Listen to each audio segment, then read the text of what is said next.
ശനിയാഴ്ചയാണ് പടമലയിലെ അജീഷിനെ കാട്ടാന ചവിട്ടിക്കൊന്നത്. അപ്പോൾ മുതൽ വനം വകുപ്പ് ആനയുടെ പിറകെയുണ്ട്. ഇപ്പോഴും അത് തുടരുകയാണ്. ആനയെ പിടികൂടാൻ മാത്രം കഴിയുന്നില്ല.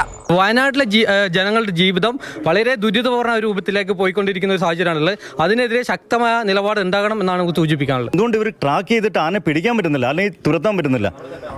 നമ്മൾക്ക് ഭയങ്കര ബുദ്ധിമുട്ടല്ലേ? ഞങ്ങൾ ആന പോകുന്നതിൻ്റെ പുറകെ നിങ്ങളും കൂടെ പോയതുകൊണ്ട് നമുക്ക് അത്രയും പൈസ നഷ്ടപ്പെടുന്നല്ലാതെ അതുകൊണ്ട് യാതൊരു ഗുണവുമില്ല. വയനാട്ടിലെ ഒരു നിലനിൽപ്പിൻ്റെ പ്രശ്നമാണ്. കാടും നാടും വേർതിരിക്കണം.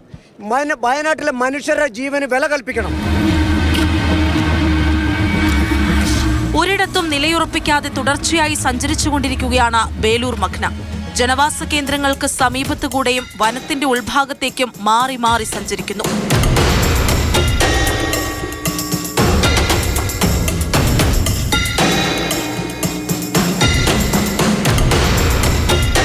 കുറ്റിക്കാടുകൾ നിറഞ്ഞ വനമേഖല മയക്കുവെടി വെക്കാൻ അനുയോജ്യമല്ലെന്നാണ് വനം വകുപ്പിന്റെ വിശദീകരണം.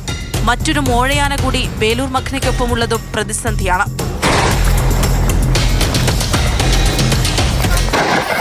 ബേലൂർ മഖ്നയെ വെടിവെച്ചാൽ മറ്റേ ആന പ്രകോപിതനാകാൻ ഇടയുണ്ട്. കുങ്കിയാനകളെ ബേലൂർ മഖ്നയുടെ അടുത്തേക്ക് അയക്കുന്നതും പ്രകോപനം സൃഷ്ടിക്കും. കാത്തിരിക്കുകയല്ലാതെ മാർഗമില്ലെന്ന് ദൗത്യസംഘം പറയുന്നു. വനം വകുപ്പിന്റെ വാക്കുകളെ അതുപോലെ മുഖവിലക്കെടുക്കുന്നില്ല ജനങ്ങൾ. ആന അജീഷിനെ കൊന്നതോടുകൂടി ഭയങ്കര ഭീതിതമായ ഒരു അവസ്ഥയാണ്. ഞങ്ങളുടെ ഒരു വിറക് പറക്കാൻ പോലും പോകാൻ പറ്റിയല്ല. പറമ്പിലേക്ക് കയറി പോകാൻ പേടിച്ചിട്ട് നടപടി എടുക്കുന്നില്ല. എന്ത് നടപടി എടുക്കുന്ന? ആനനെ ഓടിച്ച് കർണാടക കയറ്റി വിടലാണോ? ഇതേപോലെ ഇനി അടുത്ത ആന വരില്ല എന്നത് ഉറപ്പ്.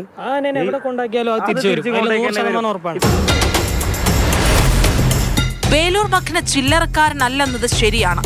2 ആഴ്ചയോളം തുടർച്ചയായി പരിശ്രമിച്ചിട്ടാണ് കർണാടക അവനെ പിടികൂടിയത്. അതിവേഗം സഞ്ചരിക്കാനുള്ള കഴിവും കരുത്തും ആക്രമണ സ്വഭാവവുമുണ്ട് ബേലൂർ മഖ്നയ്ക്ക്. കരുതലോടെ നീങ്ങിയില്ലെങ്കിൽ ദൗത്യസംഘവും അപകടത്തിൽപ്പെട്ടേക്കും. ജനജീവിതത്തിന്റെ താളം തെറ്റിയിട്ട് ദിവസം 6 കഴിഞ്ഞു. പകൽ പോലും പുറത്തിറങ്ങാൻ ഭയം. ഏത് നിമിഷവും ആക്രമിക്കപ്പെട്ടേക്കാമെന്ന തോന്നൽ. ടാപ്പിംഗ് തൊഴിലാളികൾ ജോലി നിർത്തി. സ്കൂളിലേക്ക് കുട്ടികൾക്ക് ഒറ്റയ്ക്ക് പോകാനും വരാനും കഴിയാതെയായി. അവധികളും നിരോധനാജ്ഞകളും പതിവായി. പാൽ സൊസൈറ്റികൾ സമയം മാറ്റി. കാപ്പിയുടെ വിളവെടുപ്പ് പ്രതിസന്ധിയിലായി. കാർഷിക മേഖല തളർന്നു. ജനം വീട്ടുതടങ്കലിലായി.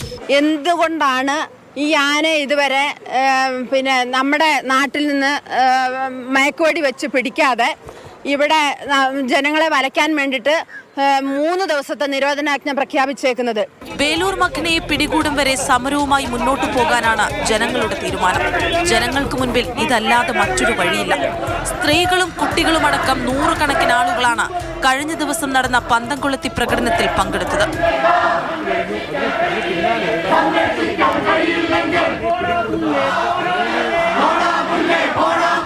ഞങ്ങൾക്ക് സ്വസ്ഥമായിട്ട് കിടന്നുറങ്ങണം. അതിന് ഞങ്ങൾ എന്ത് വേണമെങ്കിലും ചെയ്യും. അത് ഞങ്ങളുടെ തീരുമാനമാണ്.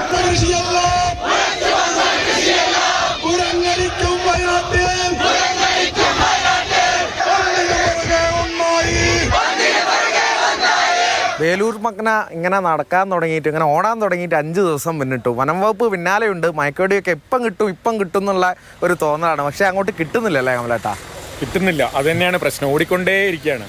ആദ്യത്തെ ദിവസം പറയുകയാണെങ്കിൽ നമ്മൾ ഇത് ട്രാക്ക് ചെയ്യാൻ കുറച്ച് സമയം എടുത്തു. ഉച്ചവരെയായി.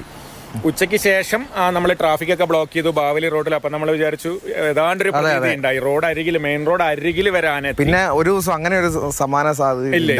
അന്ന് നമ്മൾ ഏതാണ്ട് എല്ലാവരും ഉറപ്പിച്ചു ഇപ്പം പിടികിട്ടുന്നൊക്കെ. പക്ഷെ അന്ന് ആന ആ റോഡ് അരികിൽ വന്ന അതേ സ്പീഡിൽ തിരിച്ചോടിപ്പോയി. അടുത്ത ദിവസമാണ് ഈ മണ്ണുണ്ടി കോളനീന്റെ പരിസരത്ത് ആന എത്തുകയും അന്നും ഇതേപോലെ തന്നെ ട്രൈ ചെയ്തു. പക്ഷെ അന്ന് 2 തവണ വെടിവെച്ചു വന്നു. പക്ഷെ അത് കൊണ്ടില്ല. അത് ഈ ബുഷിന്റെ ഇടയിൽ മറിഞ്ഞു നിൽക്കുന്ന ആ ഭൂപ്രകൃതി ഒരു വെല്ലുവിളിയാണെന്ന് വനംവകുപ്പ് വ്യക്തമാക്കി അന്നാണ് നമുക്ക് മനസ്സിലാകുന്നത്. പക്ഷെ ഇതെത്രയാ സഞ്ചരിക്കുന്നത്? ഇന്നലെ ബാവലിയിൽ കർണാടക അതിർത്തിയിലാന്ന് പറഞ്ഞിട്ടാണ് നമ്മൾ ദൗത്യമൊക്കെ അവസാനിച്ച സമയത്ത് രാത്രി 9:30 ഈ 2 ആനയും കൂടെ ഈ റോഡ് നമ്മുടെ ഈ ഇതുവരെ ഉണ്ടാകാതെ ഇരുന്ന ഒരു സ്ഥലത്തേക്ക് വന്നല്ലേ? ഇതുവരെ പൂർണ്ണമായും ബാവലി വിട്ടു വേറൊരു പ്രദേശത്തേക്ക് തന്നെ വന്നല്ലേ? എനിക്ക് തോന്നുന്നത് ഒരു 10 കിലോമീറ്ററിലധികമൊക്കെ സഞ്ചരിച്ചിട്ടുണ്ടാവും. ഇനി നമുക്കൊരു സാധ്യത എന്താണ് ഇനി കാണാൻ കഴിയുന്നത് മുന്നിൽ? ഇതേ സഞ്ചാരം ആന തുടരുകയാണെങ്കിൽ എന്താ ചെയ്യപ്പോ?